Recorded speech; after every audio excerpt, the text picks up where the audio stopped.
This is the story of when Harry and Rosie rescued Grumpy from the scary dragon.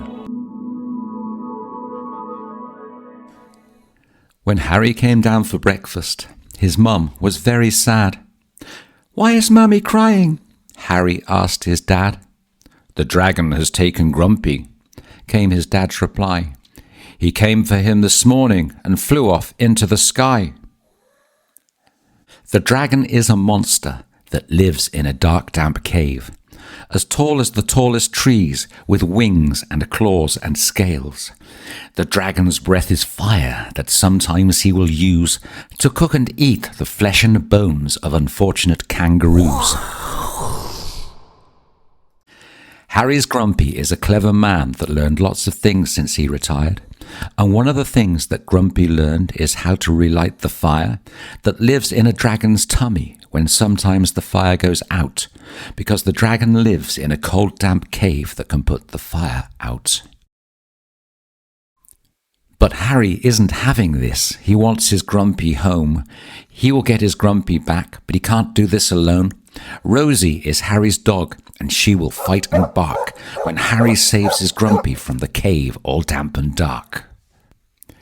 To get to the dragon's dark, damp cave, Harry must travel through the thick, dark forest where a boy can get lost because there's no light and the trees are thick and horrid. But Harry's Grumpy, a clever man, has a magic light, and if you know the magic word, the torch will instantly come alight. Now Harry is an inquisitive boy and he listens closely to his Grumpy, so he knows the magic word is "Ignite the lighter, Stumpy." Harry sets off to rescue Grumpy with Rosie and the magic light. They travel through the scary forest for a day and most of the night. Finally they reach the dark, damp cave where the scary dragon sleeps.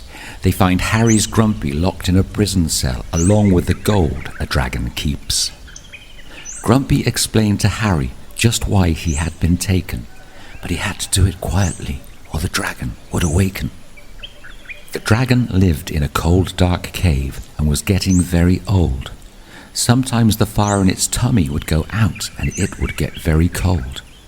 Now Grumpy, he knew many things, and one of the things he knew was how to light a dragon's fire with a stick, a string and some goo.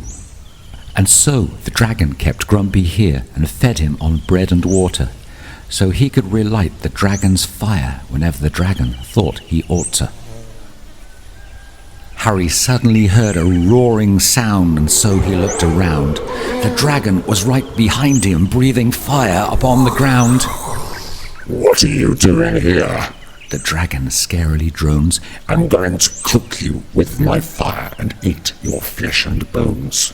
Rosie barked, getting ready to fight to protect Harry from the dragon. The dragon opened its massive mouth, ready to cook them. It had its fire on. But Harry was a clever boy who had thought of a brilliant plan. He needed to save himself and Rosie and Grumpy from the dragon's pan. "Stop!" he shouted to the dragon. "Listen what I have to say. If I leave you my magic torch, will you let us all go away? With the magic torch and the magic word, you will always have a flame to relight the fire in your tummy when it goes out again." The dragon chuckled and looked at Harry. "What a clever lad." He had solved the dragon's problem, who never again would be sad. So the dragon released old Grumpy and sent them upon their way. Harry had saved both Grumpy and dragon. What a fantastic day! Grumpy knew his way through the forest. It was daylight so they could see. They all went home to Mum and Dad for a lovely cup of tea.